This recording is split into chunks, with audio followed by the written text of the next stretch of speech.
Welcome to The Explainer. So today, we're diving into something that is deeply fascinating, but honestly incredibly urgent. We're looking at the Hindu Kush Himalaya region, the roof of the world. This massive mountain system is going through a huge environmental shift right now. And what we're really zeroing in on today is this wild, counterintuitive relationship between the weather forecasts we get and the reality on the ground. Specifically, we're going to look at how extreme heat is literally acting as an accelerator for deadly mountain disasters. Because when you're dealing with peaks this massive, what you might expect from a seasonal forecast, yeah, that's rarely the full story. Let's get right into it. So here's the big question. Does a drier monsoon mean a safer monsoon? The 2026 Hindu Kush Himalaya monsoon outlook is projecting below normal seasonal rainfall for a lot of the region, mostly thanks to El Niño. And, instinctively you'd think, okay, less rain, fewer floods, right? Well, we actually need to completely shatter that myth right now. A forecast showing below normal rainfall absolutely does not mean we're looking at a safer season up in these mountains. In fact, it's kind of the opposite. It often masks a much more dangerous reality. Here's our roadmap to sort of piece together this complex puzzle. We'll start with number 1, the drier monsoon myth. Then 2, heat as a risk multiplier. 3, the changing flood rules. 4, cascading disasters in action. And finally, number 5, preparing for complex hazards. All right, section 1, the drier monsoon myth. Why less rain really doesn't mean less risk. Okay, so as we just talked about, the 2026 forecast is predicting a drier season overall.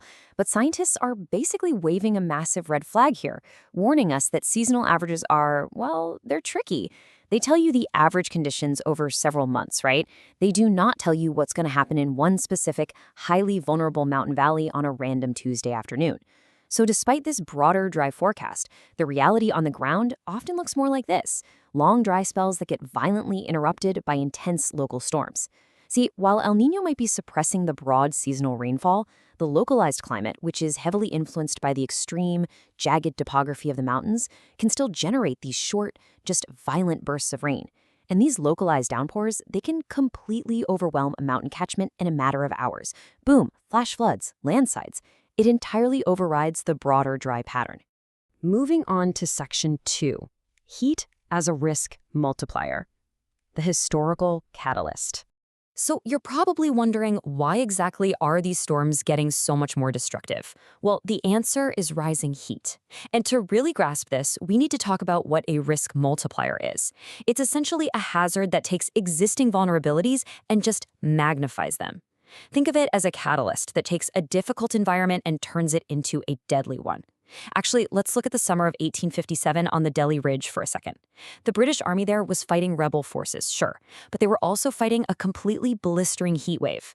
Historical records show that the heat itself didn't defeat them, but it multiplied the effects of things like contaminated water and cholera. It took a military campaign and turned it into a full-blown humanitarian crisis. The heat took the vulnerabilities they already had and amplified them exponentially. Now let's fast forward to today. If you look at this map, notice those deep red zones spreading all across the Himalayan region. Those represent spatial warming trends that are far outpacing the global average. I mean, in Nepal alone, we're talking about temperatures rising up to 0.6 degrees Celsius every single decade. So just like back in 1857, this extreme heat is acting as our modern risk multiplier. Only this time, it's acting directly on the very ice and rock of the mountains themselves. And guys, the stakes here literally could not be higher. We are talking about 1.3 billion people. 1.3 billion people who rely directly on the water flowing from these glacier-fed basins. We're talking the mighty Indus, the Ganga, the Brahmaputra rivers. When heat destabilizes this specific region, it is impacting more than a sixth of the entire Earth's population. And hey, if you're watching this from halfway across the globe and thinking, okay, well, how does this actually affect me? Well, a water and displacement crisis of this sheer magnitude, that would severely disrupt global supply chains, international security, the whole global economic stability. It's all connected. We are all deeply connected to the fate of these mountains. Which brings us to section 3, the changing flood rules, glaciers, meltwater, and extreme events. What we're seeing now is that higher temperatures are fundamentally rewriting the rules of how, when, and why floods happen up in the mountains. And they're mostly doing this by accelerating snow and glacier melt at rates we've never seen before. There's this brand new study that just came out, and it analyzed 73 years of flood data in high mountain Asia. That's over 1,000 floods since 1950. And they found something genuinely startling. There has been a really significant spike in flood frequency since the year 2000. Now, sure, population growth and new infrastructure definitely play a role in how exposed we are, but the data proves, without a doubt, that temperature rise is the key underlying driver. It's pushing up all four categories of mountain floods. Basically, the heat is melting the ice, which dumps massive volumes of water into rivers that are already pushed to the brink by those intense local storms you talked about earlier. And this specific threat?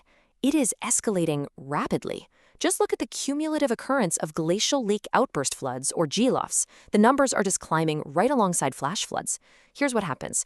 As these glaciers retreat because of that 0.6-degree warming trend, the meltwater pools up and forms these lakes, but they're held back by super weak dams made of just loose rock and debris, which are called moraines. The heat destabilizes these fragile dams, and when they finally breach, no warning, they just release a catastrophic, violent wall of water and debris straight downstream. The steep upward trajectory of these events really shows you exactly how incredibly fast this danger is growing. All right, Section 4, Cascading Disasters in Action, the domino effect of multi-hazards. Because of this extreme heat we've been talking about, environmental hazards in the Hindu Kush Himalaya, well, they don't really happen in isolation anymore. Instead, they trigger this terrifying domino effect.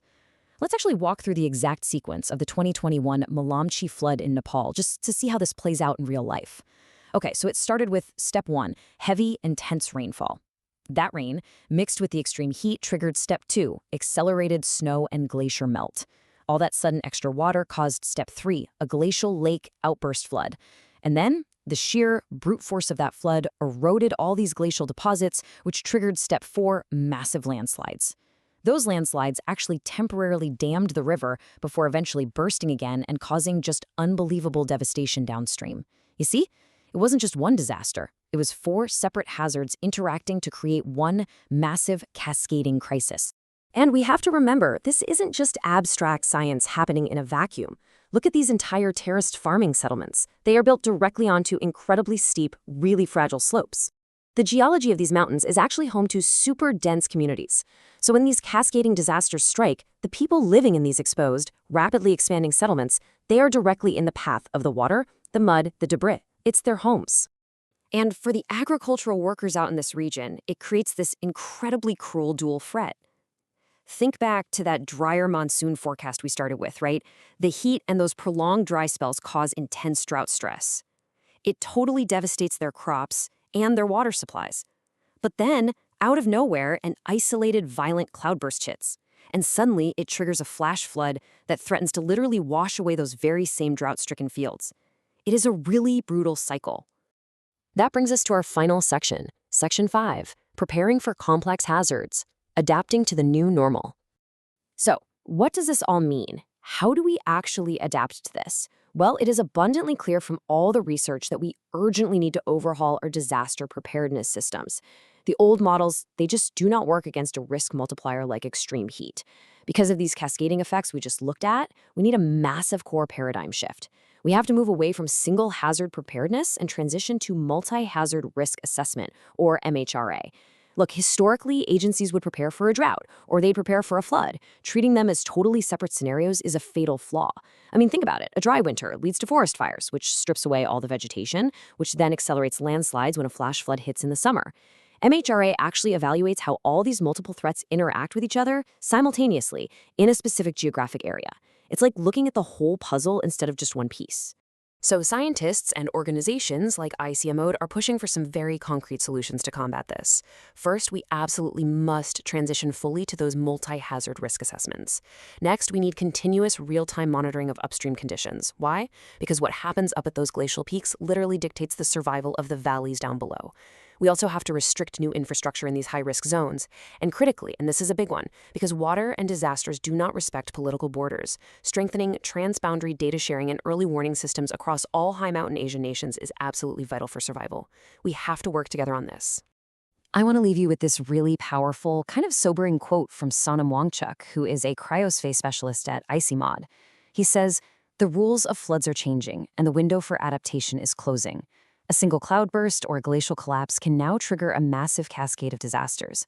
The science is absolutely clear, the data is stark, and the risk multiplier of heat is only accelerating things.